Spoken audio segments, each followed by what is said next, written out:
നമസ്കാരം. നിയമസഭാ തെരഞ്ഞെടുപ്പ് ആസന്നമായിരിക്കുന്ന ഉത്തർപ്രദേശിൽ ഭരണകക്ഷിയായ ബി.ജെ.പിക്കും മുഖ്യമന്ത്രി യോഗി ആദിത്യനാഥിനും വലിയ തലവേദന സൃഷ്ടിച്ചുകൊണ്ട് പുതിയ രാഷ്ട്രീയ സമവാക്യങ്ങൾ അവിടെ രൂപപ്പെടുകയാണ്.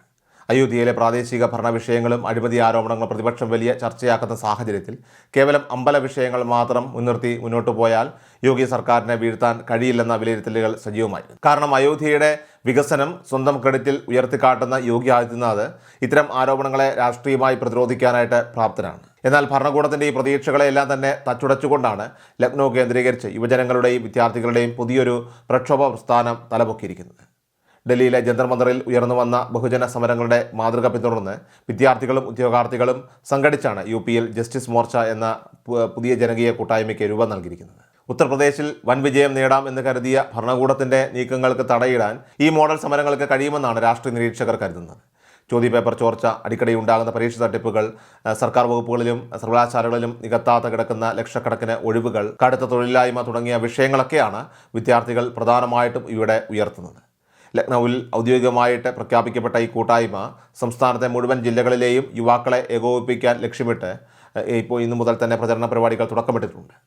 തങ്ങളുടെ ആവശ്യങ്ങൾ നേടിയെടുക്കാനായിട്ട് ശക്തമായ സമരപരിപാടികളാണ് മോർച്ച ആസൂത്രണം ചെയ്തിരിക്കുന്നത്. ഓഗസ്റ്റ് 20 യോഗി ആദിത്യനാഥിൻ്റെ പ്രബല കേന്ദ്രമായ ഗോരഖ്പൂരിലെ ചൗരി ചൗരിയിൽ അവിടെ നിന്ന് ആരംഭിക്കുന്ന cycle march October 2 Gandhi Jayanti ദിനത്തിൽ ലക്നൌവിൽ അവസാനിക്കുന്നതാണ്.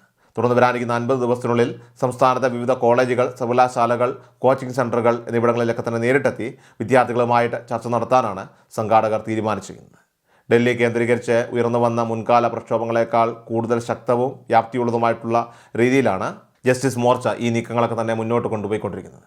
ഉന്നത വിദ്യാഭ്യാസ മേഖലയിലും വിവിധ സർക്കാർ വകുപ്പുകളിലും തസ്തികകൾ നികത്താത്തതിൽ ഉദ്യോഗാർത്ഥികൾക്കിടയിൽ വലിയ പ്രതിഷേധമാണ് ഉയർന്നു കേൾക്കുന്നത്. മത്സരപരീക്ഷകൾക്കായിട്ട് കൃത്യമായ ഔദ്യോഗിക കലണ്ടർ പ്രസിദ്ധീകരിക്കുക, ചോദ്യപേപ്പർ ചോർച്ചയ്ക്കെതിരായ സമരങ്ങളിൽ പങ്കെടുത്ത വിദ്യാർത്ഥികൾക്കെതിരെയുള്ള കേസുകളൊക്കെ തന്നെ പിൻവലിക്കുക, തൊഴിൽ മേഖലയിലെ കരാർവൽക്കരണം അവസാനിപ്പിക്കുക, സ്വകാര്യ സ്കൂളുകളിലെ അമിത ഫീസ് നിയന്ത്രിക്കുക എന്നിവയാണ് ഇവരുടെ പ്രധാന ആവശ്യങ്ങൾ.